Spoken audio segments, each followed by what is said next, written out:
donc Guillaume Campion, je suis le directeur des ventes pour AMA.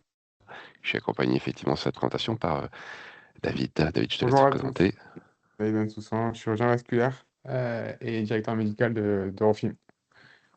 On va vous présenter un projet commun qu'on a monté avec la société AMA sur la téléassistance chirurgicale. On va rapidement vous présenter nos deux sociétés. Donc, Rofim est une société qui a été créée à Marseille en 2018, qui édite une plateforme qui s'appelle du même nom, qui s'appelle Rofim, qui est une plateforme de télémédecine collaborative, donc qui permet de réaliser tout acte de télémédecine entre professionnels de santé et avec les patients pour le volet de téléconsultation.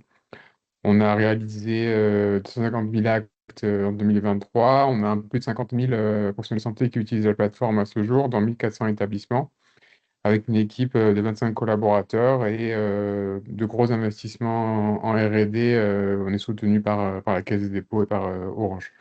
Et à côté de ça, on a lancé un comité scientifique il y a maintenant 4 ans de 34 spécialistes qui nous permettent en fait d'innover, d'aller chercher les besoins là où ils sont et d'aller trouver des solutions pour y répondre. Ce dont on va vous parler est un justement des gros besoins qu'on a essayé de traiter. AMA rapidement également. Donc AMA, on est passé à Rennes. On est vraiment spécialiste de tout ce qui est téléassistance et visio, notamment dans le domaine de la médecine. On a démarré, alors on est fondé et créé par les frères Guillemot, dont la société la plus connue est Ubisoft. On est une société sœur, mais vraiment, il faut concentrer dans tout ce qui est téléassistance, à la fois dans le domaine médical et dans l'industrie. On a fait le premier live de chirurgie entre la France et le Japon. C'était en 2014 avec les Google Glass à l'époque. Puis on a une aventure là-dessus et on est très content de pouvoir après faire via des certains partenariats, notamment aussi via des belles rencontres comme celle avec le professeur Eric Vibert qui nous a mis en relation cette partie refilm et sur laquelle on a pu avancer. Et on est content de présenter tout ça. Justement, une des points Donc c'était globalement, David. ouais, je vais reprendre Guillaume juste le principe en fait qu'on a voulu adresser. Le besoin initial était de pouvoir assister un chirurgien moins expérimenté sur une intervention qui potentiellement est compliquée ou qui aurait nécessité un transfert du patient vers un centre de référence. Donc, assister ce chirurgien moins expérimenté par un expert à distance pendant la chirurgie. Donc, c'était le but du jeu. Il fallait en amont justement pouvoir envoyer le dossier patient avec notamment l'imagerie médicale à l'expert pour qu'il puisse consulter le dossier et effectivement statuer sur la bonne indication, la manière d'intervenir et comment il allait pouvoir assister, quelles vont être en gros les étapes critiques pour lesquelles son expertise va être requise. Et donc on a créé tout un workflow justement qui permet du début à la fin d'avoir le même outil, c'est-à-dire en fait quasiment à la fin de la consultation, quand on pose l'indication opératoire et qu'on sait qu'on va avoir besoin d'une assistance chirurgicale, on va pouvoir initier le dossier de téléassistance chirurgicale, donc entrer les infos cliniques, éventuellement l'imagerie médicale, envoyer le dossier à l'expert en question, avec la notion justement de horodaté, donc la date et l'heure du bloc opératoire. Au moment donc le dossier est consulté, il y a une messagerie qui se met en place asynchrone justement pour échanger autour du dossier avant l'intervention. Au jour de l'intervention, donc grâce aux lunettes que AMA produit, très simplement, les lunettes scannent un QR code sur le dossier de téléassistance et ce QR code ouvre la visioconférence et d'un côté l'expert est derrière son ordinateur et le chirurgien qui opère a juste donc justement ce casque qui va être connecté, qui va pouvoir permettre en live justement d'avoir un échange synchrone pendant la chirurgie. Et à la fin de la chirurgie, il y a une clôture du dossier de téléassistance. C'est une extension un peu de la téléexpertise. C'est une téléexpertise qui devient synchrone à un instant donné, et l'instant donné en l'occurrence est la chirurgie du patient. Donc, le principe est assez simple. On peut mettre en place pas mal d'autres sources pendant l'assistance.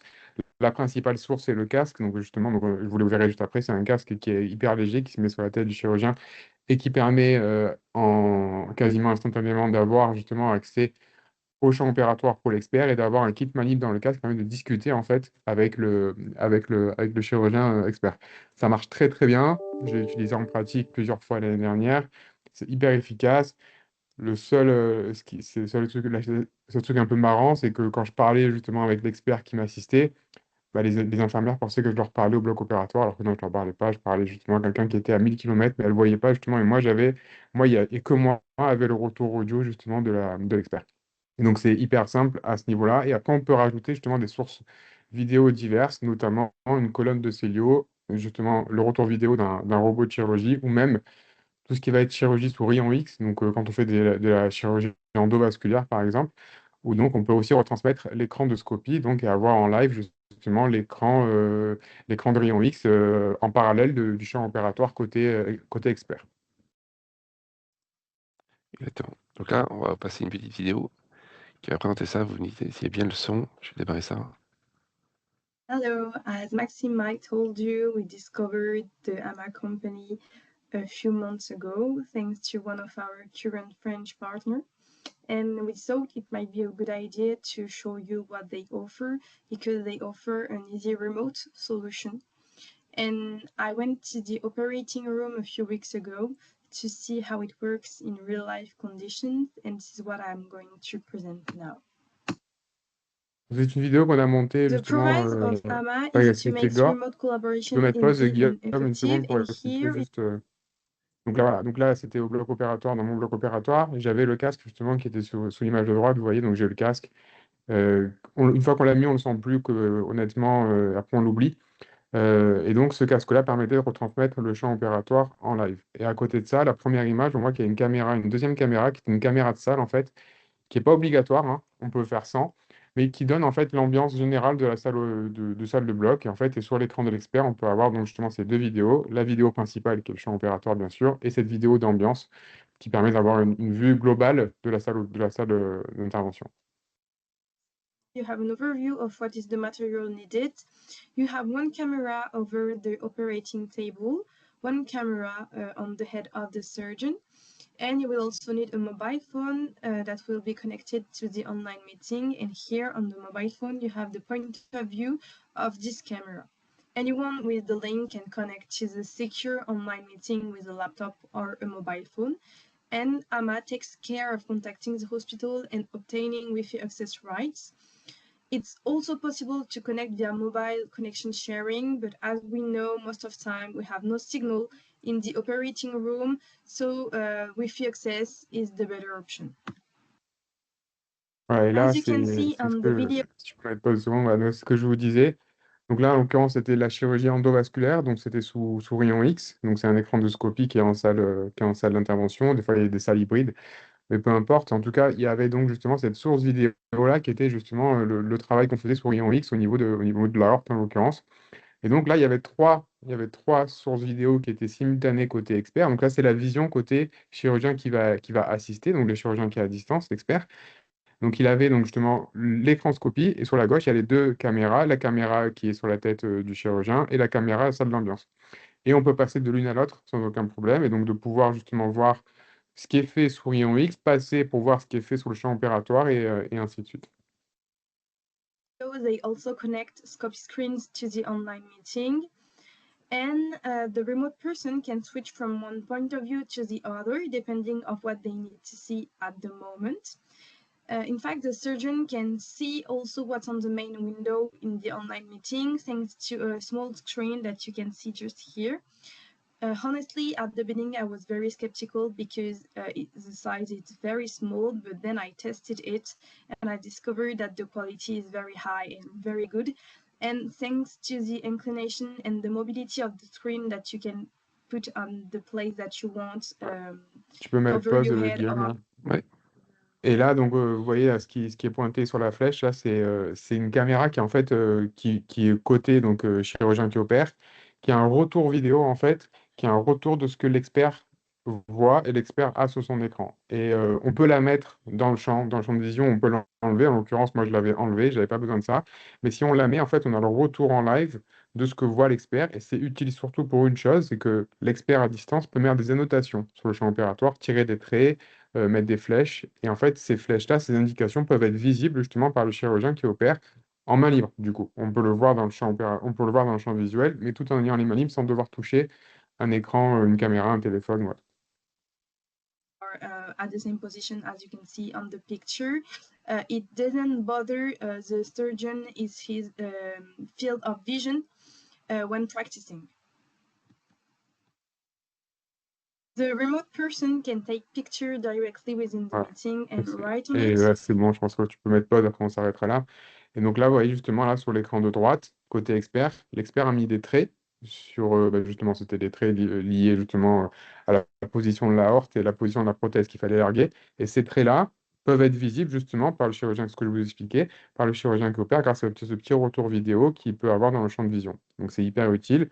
Notamment pour l'endovasculaire, ça s'y prête très bien parce qu'on met des traits sur l'écran de scopie, en fait, et on voit directement là où est-ce qu'il faut larguer la prothèse, par exemple. Donc voilà, ça, c'était une petite vidéo qu'on avait montée justement pour expliquer de manière détaillée le process et les différentes possibilités qu'on peut avoir avec ce module de téléassistance chirurgicale bloc opératoire. Et bien sûr, l'écran de scopie que vous voyez là peut être un écran une colonne de Célio, écran vidéo d'un robot, bien entendu. Exactement. Et Merci David. Donc, je me permets, on a déjà une petite question en fait sur le chat concernant le système informatique qui est nécessaire ou l'infrastructure pour mettre en place voilà, le dispositif. ouais, alors ça fait une super transition. Euh, Globalement, ce dont on a surtout besoin, c'est d'avoir une connexion réseau, donc soit via le Wi-Fi de l'hôpital, soit sinon d'avoir que le bloc opératoire, on puisse avoir la 4G ou 5G de disponible. Derrière, on est forcément, on suit les recommandations de tout ce qui est données de santé. On est hébergé, c'est hébergeur de données de santé. On est aussi HIPAA compliant pour toute la partie américaine aux US, puisqu'on fait aussi des interventions aux États-Unis. Donc là-dessus, après, on a toute une documentation technique, hein. Ça fait une dizaine d'années qu'on travaille sur ces deux solutions-là. Donc, il y a l'équipement, on le voit, les lunettes, elles communiquent en Wi-Fi. Et ici, derrière, quand je vais brancher sur une colonne de Célio, je vais bon, prendre une sortie vidéo et le brancher directement sur un smartphone qu'on équipe, hein, et qui, lui, va directement communiquer soit en Wi-Fi, soit avec sa propre modem G5G pour l'envoyer. Pareil pour la caméra que je vais pouvoir mettre soit en haut de la, euh, de la lumière opératoire, soit sinon effectivement sur ici, une caméra PTZ pour la caméra d'ambiance.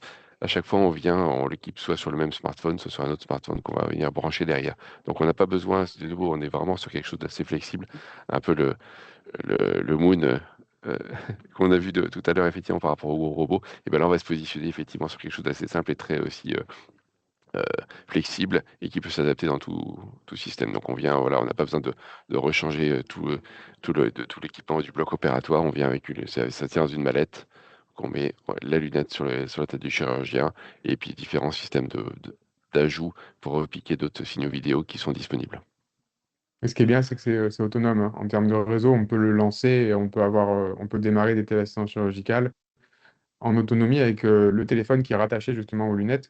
Et après, qui est lui en 4G ou en 5G, donc pas besoin de se connecter au réseau de l'hôpital. Néanmoins, dans un usage de routine, il vaut mieux être connecté au Wi-Fi du bloc pour avoir un réseau stable, bien sûr, mais on peut lancer des téléassistances chirurgicales sans forcément avoir accès au Wi-Fi du bloc, ou juste avec le téléphone qui est déjà connecté à Internet, qui est livré avec la lunette. Donc par rapport à ça, c'est aussi une belle transition, c'est qu'on le voit dans les différents cas d'usage avec lesquels on travaille. C'est souvent on va autant équiper les hôpitaux, hein, donc notamment on avait fait des beaux travaux avec la chaire bloc opératoire augmenté, qui fera la transition avec la présentation suivante, et avec aussi d'autres, que ce soit Striker ou Corsim, là c'est pour équiper des personnes qui ont sur le terrain pour aider à la diffusion de leurs nouvelles techniques opératoires ou leurs de nouvelles prothèses. Et ça peut être des kits qui sont soit en résidence dans l'hôpital, soit sinon en déplacement, qui peuvent être déplacés un jour, pendant une semaine dans tel hôpital, ou après suivre effectivement un fil de rep de ces sociétés-là, que ce soit Stryker ou Corsim, suivre là-dessus. Donc il y a vraiment une grande flexibilité pour que ça puisse être le plus simple possible et s'adapter au réseau disponible. La dernière slide, là-dessus, ce qu'on apporte donc dans cette expertise, il y a toute la partie simplicité et bien sûr la partie réglementation, que ce soit je dis HIPAA compliant ou HDS, RGPD bien sûr, AMA, effectivement, et ISO 27001 pour tout ce qui est sécurité des données. On vient, si on a besoin d'aller dans des systèmes plus évolués en termes de sécurité, on peut faire d'un cloud privé ou sur site. Enfin, il y a toute une gamme on maîtrise nos différentes couches logicielles pour pouvoir faire ce déploiement-là. Mais de nouveau, hein, c'est quelque chose sur lequel vous ne devez pas trop vous soucier. On vient sur quelque chose de clé en main. On a aussi un accompagnement au niveau des clients pour pouvoir faire ce déploiement et que ce soit le plus pertinent possible. Donc, cette expérience-là, donc on est très content effectivement d'avoir cet accompagnement sur RESA pour pouvoir vous accompagner et déployer des projets chez vous sur cette partie-là.